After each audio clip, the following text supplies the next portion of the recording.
All right, so here we are tonight with Chris Schalnat. I gave a little bit of an introduction before, but I'm going to pass it off to Chris. Let him kind of give our listeners a little bit of a personal background about himself in the football officiating world. Yeah, thanks, Mike. A Midwest kid, grew up in Ohio, played high school football, then went off to college. I was an engineer, went to Purdue, so it was no more football for me. And then moved to New Jersey in, I guess, 2003 and worked for the Navy. And we have lunchtime intramurals, one of which was flag football. We also had, we still have softball and soccer and basketball, pretty much everything. And Dave Deinhardt works on the base, and he was one of the officials.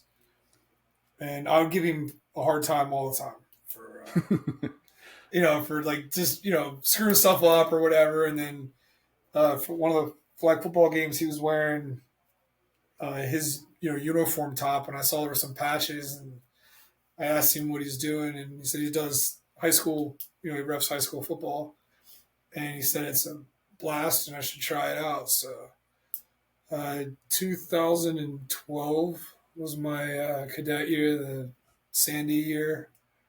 Oh, Yeah, because that that's was a when tough year. because those classes, we only changed like 2 years ago with it being in the spring. So, we were mid season.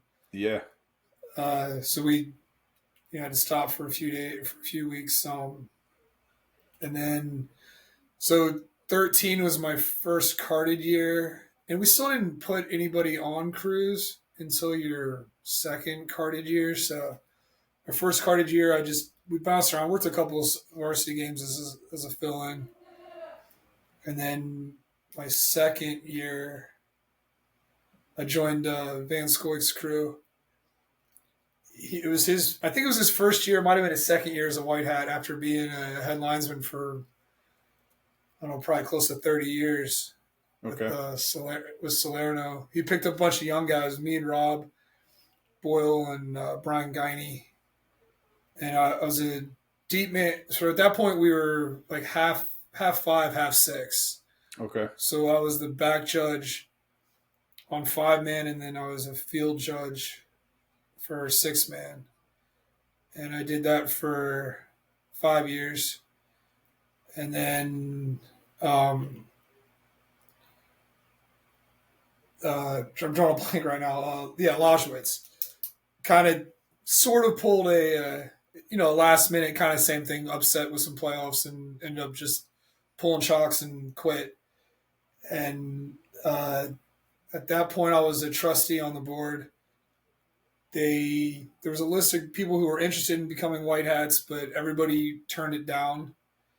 Most of the guys kind of want to take over a crew they're on. There's not a lot of guys that like taking over existing Yeah. crews that they're not on because it's rough. It's a rough way to start, certainly.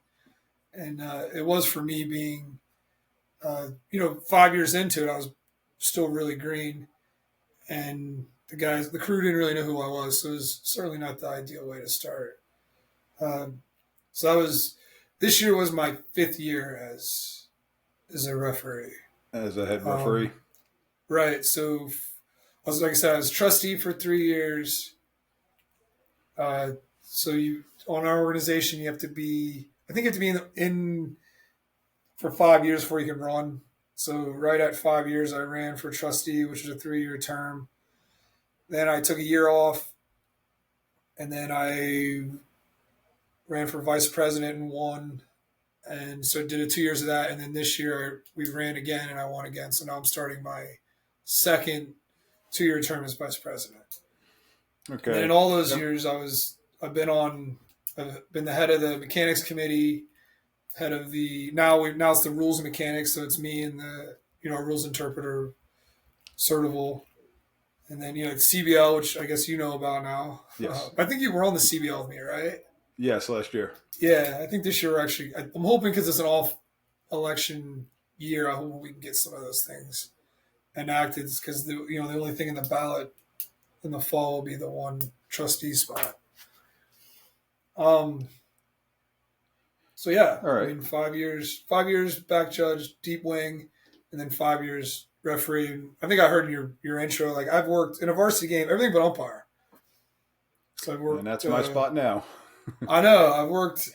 I've worked a decent amount of short wing, and I've worked plenty of umpire and foreman, and now with Mudcat insisting Oh on yeah. us doing umpire on 3-man, which I'll never understand. But that's his thing, so that's what we got to do. So now, 5 years now being a head referee, being the white hat, you've had to have seen some couple of different things, situations and whatnot.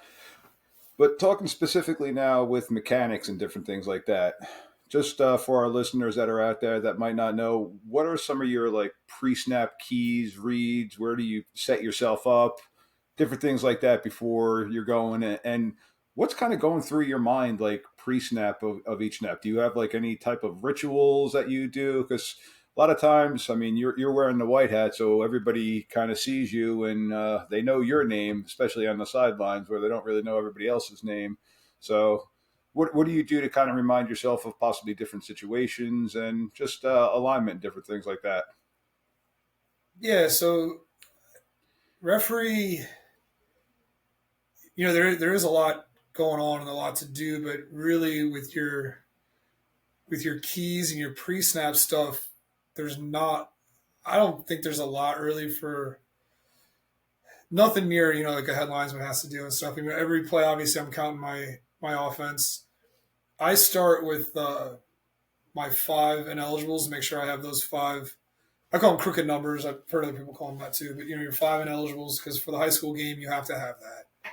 Mm-hmm. So I count my 5, and then I count try to count my other 6, and then in my umpire, just confirm I got 11, and then I try to watch when they're coming out into formation and try to just pick up my eligibles, especially if I know a coach has told me that they cover tight ends or they're doing some stuff.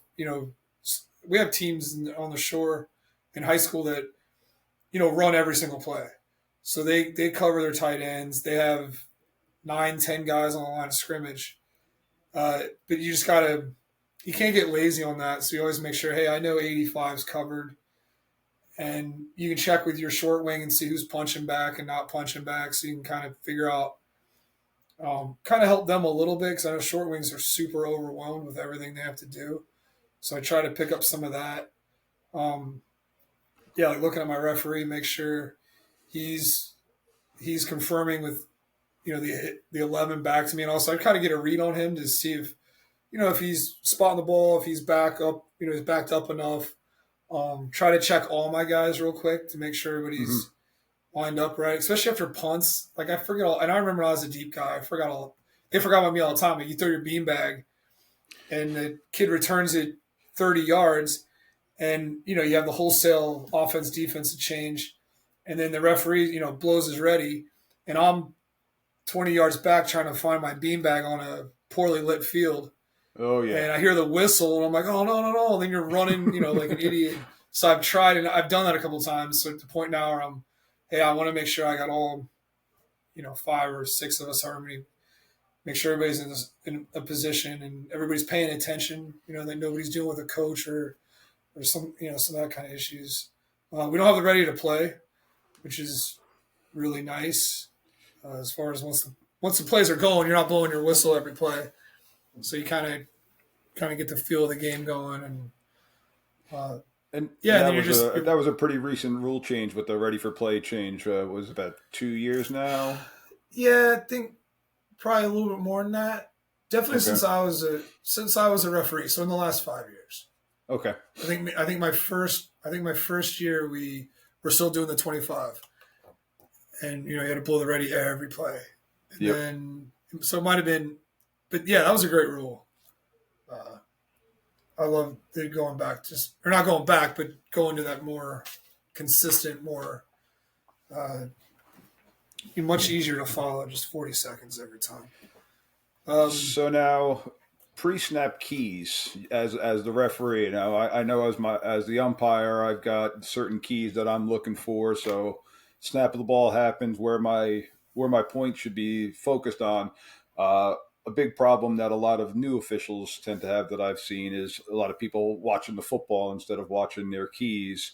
And for me, as a former coach, it was something that I had to kind of break through and get over because I like to watch and see what was going on. But now focusing on keys, as you as a referee, what are your keys that you're focusing on? Yeah, so that it you're talking about not watching the ball when you're a referee, you miss most of the game. And if you're watching the game, then you're really setting yourself up to fail. So pre-snap, I try to, and I have a problem with it too. Like I just try to really make sure I'm, that 10, probably you can probably be closer to 15 yards back, and then make sure you're well outside of the right tackle. I used to think I was back there, and then I'd watch film, and I'd be almost in line with a quarterback, Okay. maybe a little bit. So I've learned when you get wider like that, first of all, really all you have is the tackle and the quarterback. I usually try to help my umpire a little bit and help maybe watch a little bit of the guard. But when you're back that far, you have a good angle in at the quarterback center exchange, especially if they're under center. Hmm. You can really you can watch and make sure that that's clean. Um, it helps with some false starts too. If you're back far enough, you can see little flinches. I think sometimes I'd be too zoomed in at the quarterback, and the right tackle would flinch, and I completely miss it.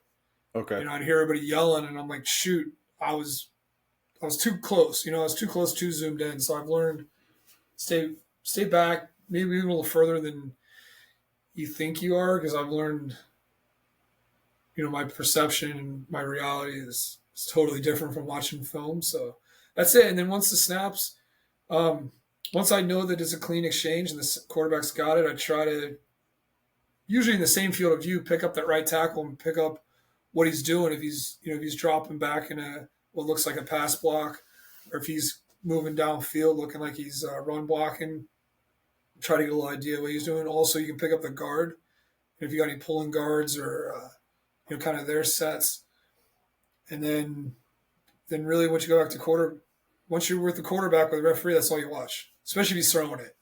You know, Yeah. you can maybe get a little bit of that right tackle holding, but you much rather miss the hold and catch, a roughing the passer.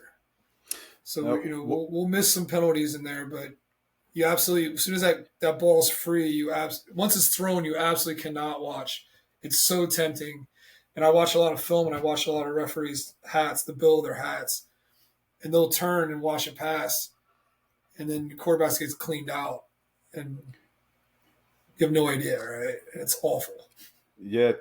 Talking to a lot of white hats, they say that a good football game tends to be the most boring football game for the white hat because you're not really much involved in the play because you're so focused on the quarterback, and hopefully it's a clean game and not much penalty enforcement. But if you get caught watching the play, that's all of a sudden when the quarterback gets blindsided and unbeknownst to you.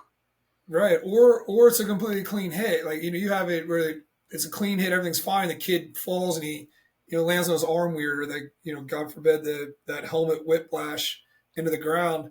And of course, the coach is going to be upset and very emotional coming on the field, and he might be saying, "Oh, like they're hitting my quarterback in the head, like that was helmet to helmet." And you can say, "No, coach, I saw it. It hit him in the chest, and then on the way down, his head whiplashed into the turf." The worst thing is when you don't see it. You were looking at the pass, and now your kid's on the ground, and he's hurt, and the coaches are flipping out at you, and you have no answer. Like Yeah. it's the worst. But if you saw like, hey, it's he hit him right in the helmet, or a face mask or something, and you were able to dump the flag for a roughing the passer, And it's worth it I to know, miss the whole game. yeah, and main focus is the safety of the kids out there too. So especially at the high school level, and even at the younger level with that. So now you mentioned before being the deep wing, how special teams kind of sometimes can throw you for a loop, and everybody always talks about how special teams and the kick game in particular is where the craziest things can happen. Past couple of years, we've seen a couple different mechanic changes with how our deep officials are playing such things as punts and stuff like that. What are your thoughts on the mechanics that go into special teams, and what's your mindset in general about special teams plays. Yeah, so just to bring it back a step, how you mentioned the rules and stuff, and it's a common saying. It's just like if it's going to happen, it's going to happen on a kick. Yeah, Like I read Rule 6 a couple times a year. I read through the whole Reading book, all kicking Reading book over and over and over because that's where you're going to get. It's where you're going to screw up a game, and it's also where you're going to make a lot of money during a game. If you know, hey, like K picked it up and on the line they advanced it, it's a touchdown, it's all legal, or K picked it up beyond the line of scrimmage, it's a dead ball, whatever, right? Like that's where you're really gonna cover it, and that's the rules that nobody knows. yeah. So if you got it, like you have to know it, and you have to be confident about it. So when you go to explain it to the coach or whoever you're explaining it to, you don't want to be making it up. So I read that all the time. Now, as far as the mechanics, again, I'm on the state mechanics committee. It moved a lot of times. The big problem with 6 man is it's not 5 man and it's not 7 man, Yeah. right? There's a lot of mechanics that make sense on 5 man. There's a lot of mechanics that make sense on 7 man. I don't know. I mean, I've seen other states who do 6 man. I don't know how many states do it like we do. And So let me just jump in really quick just to clarify for those people that don't understand what Chris is talking about. So in the 5 man mechanic and the 7 man mechanic, what he's talking about is 7 officials that are on the field or 5 officials that are on the field. There's going to be one person that we always refer to, baseball language, that's playing center field that's going to be closest to the punt returners and stuff like that. In the 6 man mechanic, you've got 2 deep guys, but they're flanked off to the sideline. So it's gone back and forth with different where their keys are and different mechanics in that aspect. And I'll let Chris jump back in, but I just wanted to clarify that so people understood the positioning that you're going to refer to. yeah, thanks for that. Yeah, I got to remember this is for everybody. Yeah. Yeah, so in New Jersey for our 6 man, like Mike alluded to, we have two. Our field judge and side judge are deep. In a regular scrimmage play, they're 22 to 25 yards, I believe, and they're Mm-hmm. off the field. Right? I've seen some 6 man, like I said, I grew up in Ohio. I was back home. My little brother's still kind of involved in coaching and stuff, and they have a 6 man where they have a back judge in the middle of the field, and then their sixth guy is back with a referee. So they have a referee, a center judge, an umpire, two short guys, and a back judge, right? So now, so the Federation, NFHS, does all the rules for, I think, what is it, 48 some states? It's like Texas and Oregon or somebody does their own stuff. Yeah, I think so. But then the And I know mechanics are up to Colorado has some this. 6 man. Okay. But then the mechanics are up to the state. So states can do whatever they want with their mechanics. Okay. So it's everywhere, every state you go is going to be different. Our manual that comes out every year is written by the state, not by the federation. The rule book is the federation, but the mechanics book. So anyway, so because it's a hybrid back judge, for a couple of years we had him on the field, maybe by the numbers or by the hashes, depending on what hash the ball was punted from, and then we were kind of having one guy. We talked about having one guy slide up a bit so you can see the front of the returner, because the big thing we're trying to get is the muff, and the Mm-hmm. sometimes intentional, sometimes unintentional. Just that ball bouncing, and it glances off the leg of the returner. That's a huge call, right? Yeah. It brushes up against the leg of the. We had one. Was it in the Super Bowl or was it? I think it was the Yeah, Super it Bowl. Or was was in it the the Super AFC Bowl. Yep. Championship game? But it was one of those. It touched the guy's leg, Touch the and then returner's leg. the kicking team got it, and now you got a 1st and goal or something. So it's a huge call. That when I was back as a back wing, a deep wing, they would we always talked about how you don't have a lot of calls, but every call you have is huge, Yeah. right? You have that glancing off the foot. You have your OPIs, DPIs, your pass interferences, big game changers that you have to make. Catch, no catch, like on long passes, that kind of stuff. So you can kind of get lulled to sleep back there. But so anyway, so Especially when we you got teams now that are running the ball. last year we went with both deep guys are off the field, so they're always off the field. and I believe 7 yards deep from the return man. So you're still. I get the committee really wants you to make sure you don't. They're always worried about the goal line, right? Yeah, That's the deep guy's baby is that goal line. So they don't want the ball to skip by. And then for high school rules, once the ball hits the goal line, it's dead. automatic We touchback. don't have the returning out of the end zone that college and NFL have. So our goal line is a much different goal line than a lot of other levels. So they don't want us in line with the return man in case it gets by him and then we're running backwards. And while you're running backwards, you're not watching all the flyers and all the blocks and all that kind of stuff. So I get it, but we're still a little bit susceptible, certainly, to that muff and the incidental contact. And we just have to kind of live with it. Just do your very best of saying it touched the guy or not, and, Yeah, uh, so and go with that. unfortunately, with the 6-man mechanic that we have been finding out is a lot of times there are, in essence, dead zones at different times of the game, and that punt one is one that I know everybody in every crew has little nuances that they work with each other on how to try to cover that. If it's maybe a short wing snapping their head back a little bit quicker, or the umpire spinning a little bit quicker once the second level is cleared through them. So I know a lot of different crews do some different things, but it's the same thing with that pass interference down the middle of the field. It's unfortunately everybody's got different keys and different areas to look at, but there's sometimes that it does hit into a dead zone where there's no sets of eyes, unfortunately, looking at. You Yeah, know, and you also get into. I know I've had a my crew and other crew too. Like angles are everything, and you something in the middle of the field, or even almost over by the other guy. And I know I've heard the term like don't fish in other people's ponds. yeah, And one guy might say, "Oh, like I saw the defender holding the receiver's jersey, but where the other guy was standing, he couldn't see it, right? Because he was behind him and maybe he was pulling from the trail position." And I told my guys like it's fine, throw it, especially if it's kind of in that middle, like you're saying, it kind of a covered spot. You kind of share it a little bit, yeah. and sometimes you don't really see it. So you might have a completely different angle, and you might see something the other guy doesn't, and then by all means dump your flag. But then you got guys arguing, hey, like that wasn't pass interference. Like why'd you throw that flag?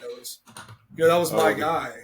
the great Like one that is was how incidental did you see contact. that from all the way over there? But then you got the parents from all the way up in the stands that are seeing it too. So So it is. I mean, you're covering however wide a football field is, 53 or 55 yards or something. You got to cover all that with just one guy back there, or two guys, but you're splitting the field. So it's tough. It's very tough.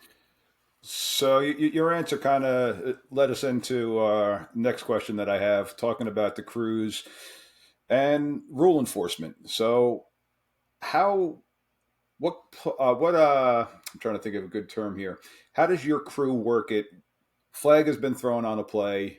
What are now the mechanics that go in with the whole crew getting involved and making sure that the penalty is enforced correctly? Because I've seen at times you got half the distance penalties.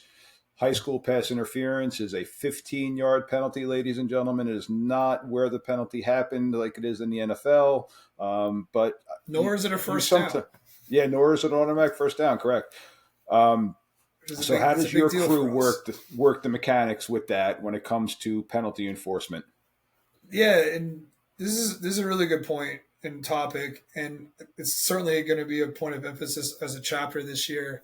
I think we're going to be getting more huddle like game clips that are uncut, right? Like just Okay. raw game film. Because I watch a ton of film, and there's times where I'm trying to go from play 18 to 19, and I have no idea how we got from that spot to that spot, You know, all and of a you're sudden the trying to ball is figure 7.5 yards up more. right, and you're trying to figure out, hey, was there a penalty? What was the penalty? Where was it enforced? Like sometimes you might see a flag kind of skipping, into the camera view, Yep. and you're like, you're looking at the film, you're like, maybe they have a hold, maybe they have, it's tough, right? So that's a huge, that's, and I screwed up all the time because I know I get so wrapped up into all of the enforcement, and last year I love the rule change. Like I don't know how we thought about as far as we now have we now use our the previous spot for a bunch of fouls for holding and I mean I don't want to get into all the rules for it, but I think it made it a lot Makes easier and a lot more agreed fair. 100%. We had a Eh, playoff game where the quarterback got face masked like 15 yards or something behind the line of scrimmage, and the year before we would have gone from where he got tackled, and we basically would have just gone to the previous spot yeah. and just replayed the down, right? But now we could go to the previous spot and go 15 yards up from there and actually reward the kid for for getting face masks. Like it wasn't before it was like the kid did nothing wrong. In fact, he got he was a victim of not a victim, but he was on the wrong side of a foul and got No, and really then nothing out of it. another example of that for me as the umpire is the holding penalties. Used to be a Yeah, holding penalty if it happened, say, 5 yards in crushing. the backfield. It was 10 yards from the spot of that foul, so it would now be because you'd replay the down. It would now be 1st and 25. Yeah, those Well, are now, 15, 20-yard penalties. yeah. So I mean, those are drive killers in their own right. But no, it's definitely I think a great rules adjustment that we did throughout the association for that. Yeah, so I think there was so I don't know if you just kind of go off topic real quick. I don't you saw the email of like the only new rules that stupid uniform thing. Yes. Yep. So So that this was their year, they meet in this year Indianapolis and they're there for a week and that was their decision was that you have to wear the same uniform. So this year we're going to find out which one of the athletic directors have done their jobs and not, because uniform stuffs are going to be very difficult. Matching colors, gray colors, different things like that. So The hopefully the vendors are on top of it that are selling teams the uniforms and say no, you guys can't do it that way. so as far as penalties, once one happens, I sometimes my mind just gets going crazy because I spend a ton of time in the rules and in the writing book and stuff trying to get all this. So I'm always like, all right, what do we got? Like, do we have something awesome? Do we have a first touching and then there was a penalty? Like all this kind of cool stuff, but I always tell myself just to slow down, get the penalty, and then my big thing I always screw up is doing the prelim. Get Okay. it out there, get away from everybody too, because I usually have all my guys around me, and I get my signal, and usually the press box guy or clock guy will tell me, "Hey, I couldn't see it." We were guessing in the press box with the the PA guy, and you'll hear it right. Like they'll be like, I don't know, maybe there was holding, and you're like, no, it was a block in the back. But then you Well, realize, hey man, that's all me as a referee. Like I need to do the prelim, so right away, as soon as I hear it, hey, I got block in the back. All right, make sure nobody's around me, even if I have to like kind of jog off to the side. And then we went to that Sayreville clinic, and it was really useful. But the referee there was like, stand very still, focus, stare at the press box, give your signal, block in the back, offense. Then get your guys together. Where's the end of the run? Because again, as a referee, I have no idea. They'll laugh at me like, how do you not know that was a 50-yard pass? I'm like, I have no idea, right? yeah. So all right, so the result of the play is a 50-yard gain. What's the foul? Block in the back on the offense. Okay, when did that happen? Was it after the guy caught it and he's running? Was it before the pass? That kind of stuff. Where did it happen? Like, is this, and I'll point, like, is that where the foul was? Because you just throw the flag sometimes, it just ends up wherever. And so you get all Yeah. that information. We all try And to get then, that spot with the flag, but sometimes it doesn't land or yeah, go where have we kids want pick to. it up and hand it to you and stuff. They're just trying to be nice. Yeah. I'm like, no, no, no. Like, leave it on the ground. Usually in the younger levels, which are hilarious. Like, this fell out of your pocket. Like, no, it didn't fall out of my pocket. It's supposed to be there. Um, so anyway, so get all that information, and then you can some penalties right away. Like a case like that, you have holding on the offense, and there was a 50-yard gain. Hey, I'm not going to the defense. Like I know holding Yeah. offense, 10 yards previous spot, replay it down. Right, you got those are usually pretty good. And then this year was especially early in the season because I got kind of a veteran crew. It took them a little longer to with my umpire because he's the one marking off all the penalties, and I'm like, go to the previous spot, mark it off. And then really you got to check to make sure the down guy, because a lot of times your down guy will take off running. Yep. And you're like, did the chains move? Hey, well, where was this? no, I need to know the previous spot. And then we have to, Previous spot. sometimes you look at this, maybe the scoreboard has it, and then just say, hey, Dennis is my umpire. Like, Dennis, 10 yards from the previous spot. And then as he's doing that, then I try to give my real penalty signal to the press box, and then go. And then you got to check everything again, like after, because we usually have so it's confusing, right? Because it's not set in stone who does what, and I think that's what gets, because you have I like to have the guy who threw the flag come to me, but sometimes that's your covering official. Like, say he's the short guy, and you have a run for 5 yards. He has the spot, so I don't want him coming off the spot because we need to know that, because the defense might wave off the foul. Penalty. So I try to get the deep guy from that side to come get the end of the run, hold the football. Like I just said, put the football at your feet. Like, don't ever move the football. And we use the radio sometimes. Yep. Some of my guys do not like the radio. They hate it. So getting them to use it sometimes is a pain in the butt. They'll just turn them off mid-game.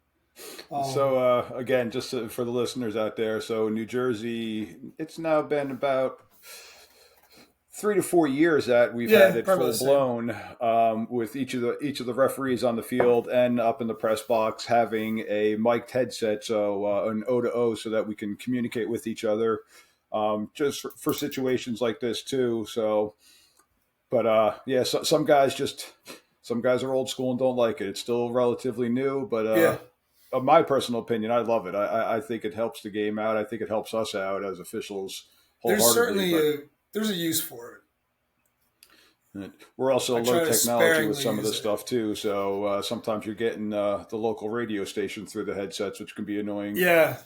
I try to use a number up pretty high so people usually don't get on it. All right. We used to Channel 1 and it was awful. Yeah, everybody's on Channel 1. I know with our crew, we talk about it in our pregame routine about who's got what. Come report the penalty to us. And the white hat that I'm with, he's big on, if we mess up the penalty enforcement, first of all, it makes him look bad because, again, he's got the white hat. He's the one that's facing the press box. He's the one that's got all eyes on him. But it's not his fault. It's the crew's fault. So we all have to make sure that we're on the same page, and that you, as the referee, you've got the right information from us so that and you're giving your preliminary so that, all right, let the coach now have a minute or two to make their decision on what they want to do, if they want to accept it, to decline it, but also that we're all marking it off correctly. So I know that's something that it's a crew type of thing and not just the referee. And I think it's probably the biggest. Yeah, I think it's one of the biggest all crew situations of the game, because you're pretty much any foul. There's all 6 of us need to be doing something. Like the umpire marks it off, but then the other, usually, if the foul happened on one side of the field, the other wing will mark off the penalty too, and we make sure that both spots are the same. Hey, I marked off a 5-yard penalty. And we also tell the down guy, so we can have somebody on the head linesman side, like, don't move that previous spot until we've marked off the penalty. And then we check, are we 10 yards from that previous spot? From that chain.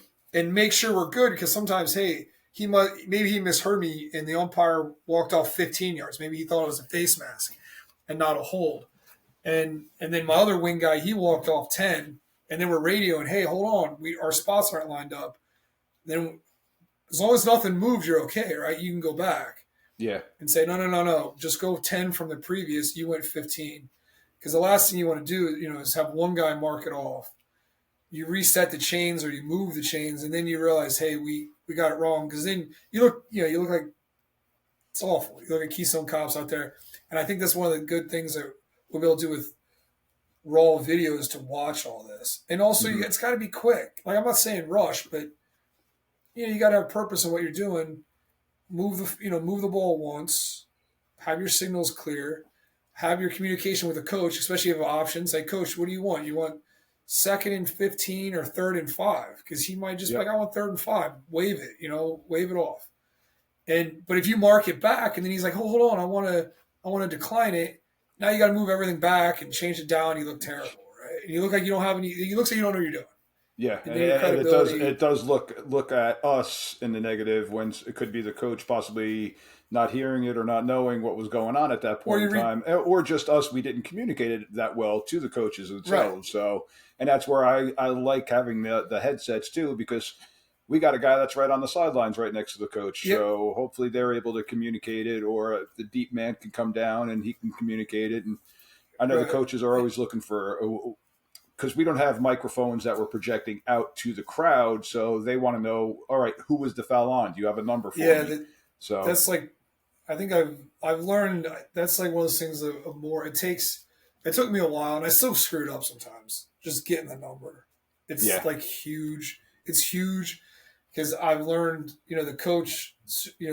The coach who the flag's on is always going to be upset, and if you can get him a number, usually that anger goes to the kid, and now you're and yep, sometimes they think if you don't give them a number, then you didn't see the foul. correct. And sometimes you might see a face mask or something weird inside of a pile, and you don't really get a number. Maybe you just try to pick a kid in the pile, like I saw 55 in there. I'm going to say it's on him. But I have learned if you get a number, it certainly it it lends a lot of credibility to your call. Yes, It takes some heat off of you for a minute because now that coach is going to be ticked at the kid. Um, and you can start working with the other coach because that coach is the one who's got to figure out what he wants to do. yep, The team that did the holding, they're out of, they have nothing to, you don't need to talk to them. Give them the number and move on. But the penalty enforcement's huge.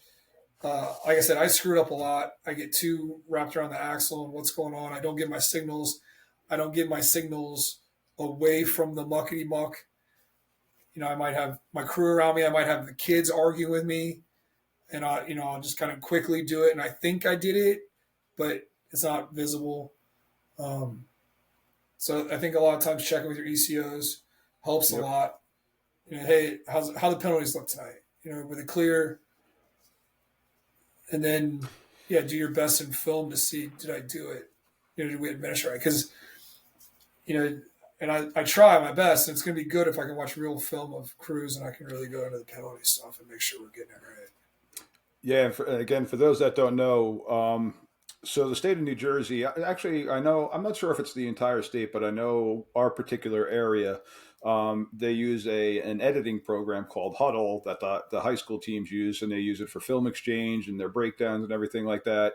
And we've been lucky enough the last couple of years that the high schools have been working with us, the officials, on sending us not just clips of things that they think was a bad Yeah, call or whatnot, but actually sending us now whole game films to go back. And I know I go back and I review my positioning. Did I see this? Did I miss this?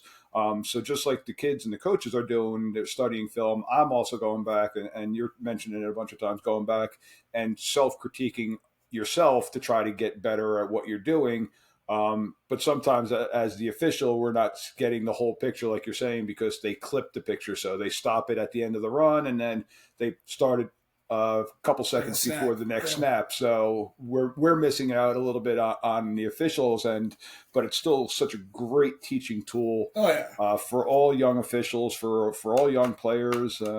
So I think that's something that's helped a lot of people out, and just becoming better at our craft, because we're not perfect. We are human. We do make mistakes, and if we can go back and learn, or on the positive side, we could say, no, I did get that one right. The coach was very unhappy about that, but I did get that right, and we did enforce that correctly. So it definitely helps with the mindset for us too. Yeah. No, it's great. I think a couple years ago we went with or the state converted over to Huddle Pool, so now we can grab just about every. I think this year we got every game. Used to be we'd get maybe one or two games. We'd have Hmm. maybe two or three schools that were really good, and then some schools were very secretive. Like, oh, why do you guys need our film? And it's like, no, it's just for us. Like, we don't have no Yeah, interest in. We're not telling the next crew that so and so is a pain in the butt or holds every play. We're just, I don't even watch much of the play. I mean, I do some, but almost everything's just mechanics. Yeah. That's all I really watch. And I watch every game, and I usually come up with. I try to boil it down to maybe 10 plays that I send to my guys every week to say, "Hey, look at these. There's something we need Yeah. to get better at." And you, as the Um, white hat, you are the head crew, the head person of the crew. So it kind of falls on your shoulders a little bit to yeah, make sure that the unfortunately, other it's kind of what officials it are is. in the right spot. So it's a great thing. And I mean, sometimes in the heat of the moment, everybody finds themselves a little bit out of position. But if you can correct it, and just like playing the game, if you can kind of slow the game down in your mind, you see a sweep coming your way. Let me back out. Let me get myself a safe distance while also keeping your keys and your mechanics good. Those are all good things that you could possibly pick up on film. I mean, we've both seen people kind of get taken out and not see what's going Yeah, on, not realizing it. So it's great to always learn from that. Chris, I got one more question for you. Um, Being around, filling in on different crews and stuff like that. I know you said you were more of a deep guy. You're now head referee. You said the only position that you haven't truly officiated was umpire. With being somebody who's been in multiple spots, what do you think is possibly like the hardest spot on the field as a football official? Do you feel it's a short wing, a deep wing, your position as the white hat? I I've always felt it was the short wing. I just think I just think you have so much to do. Anytime I've done it, to me a lot of times it becomes a little bit overwhelming because you have all your pre-snap stuff, all your formations and offsides, onsides. You got the coaches in your ear. Um, Well, the coaches then are when the always nice snap, and graceful. and then once the snap happens, you have because you're straight lined, right? So you don't always have the best view of all the holds and the stretch plays and that kind of stuff because you try never to be straight line, but by nature, since both our short guys are always on the line of scrimmage, our 6 man mechanics pretty much prohibit you don't move downfield on passes. You don't move downfield until the play's beyond you. So once it's beyond you, then you have a little better angle, but um, you have all the line of scrimmage considerations for everything, for all your kicks, your scrimmage kicks, all that stuff. So I know I've had some new guys, like new officials that came in as short wings, and I had to move them. I had to move them back because Okay. it's too much. Um, some guys can maybe do it. I know if when I started, there's no way I had to be back. And being back's great because I think it's a great place to learn the game because you can see a lot back there, Yes. and you also have you have a little bit of time to think, and you have some time by yourself to try to really study and learn the game because nobody's bothering you. You can keep your distance from everybody. Back judge was the best because you're in the middle of the field. Everything's coming at you. I loved it. I always say like if we ever went to 7 man, I'd just be a back judge and I would just be back there and it would just be peaceful. Yeah. I wouldn't have any no coaches, no just worry about those big plays. Um, I think referees maybe during the play is probably the easiest. Not easy, but you got to watch one kid. Yeah. And all the administrative stuff for referees tough. All your pre, dealing with the ads, getting everything lined up, getting your crew together. Dealing with everybody's schedules and all that. That's you spend a lot of time during the week. Yeah. Uh, I had no idea. I just show up at the game on a Friday and we'd all be there and have a good time and we go out. Like I never knew the work it takes to set that up. So, ton of work getting to the game. Once the game starts, it's not too bad. As long as nothing really weird happens, you kind of leave at the end of the game. Like, all right, cool, nothing really happened, which is good. Which is Go out, good, have a drink together, talk it over, and right? go But home. then you're someday in it. I think last year because we were flipping wings, like so on the shore or really in the state at halftime. Our wings, so the short wing and the deep wing switched sidelines.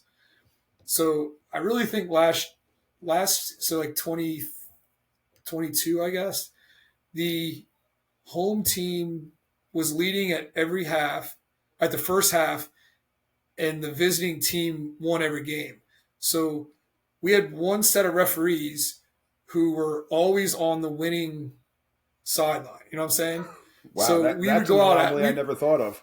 it was weird, right? We'd go out afterwards and we'd have two guys like this was awful, like awful. That coach, and then the other wings are like, no, man, it was great. It's night and day for an Yeah, experience for these crews. And then we were laughing like, well, yeah, but it was 21-0 or 14-7 or something, whatever. So everything was cool. And then the second half, they blew a lead. And now it's your fault. yeah, So absolutely. back when I was deep wing, we didn't switch. And I think we had a year where the home team, I was on the home sideline. I think the home team won every single game. And we had kind of the same deal. We go out at night, we're like, oh man, easiest game ever. Coaches love us. Hey, you're great. You're best crew we had all year. And the other guy, it's like, I hate you guys. We're submitting all this film to huddle. Yep. You're never allowed to referee at the school again. And we go out afterwards, like, I cannot believe how different of experience it is. When you're in the middle, you're kind of hearing both, but you're not hearing it directly, right? Like my wing guys do a really good job of keeping coaches off of me. So I usually don't have to deal with any of that stuff during an actual game. So And that's what a great crew is about right there.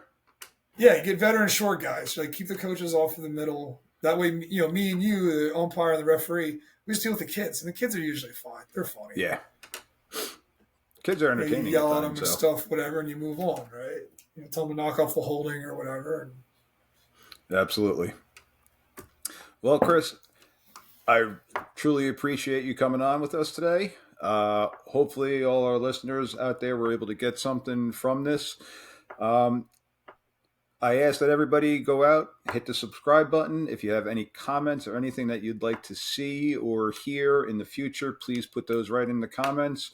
But once again, Chris Schalnat, appreciate you taking the time out to jump on here with Whistle Talk, and hopefully this helps a lot of people out. Get some new No problem, officials out of the crew. Oh, more than welcome. Thank you. All right.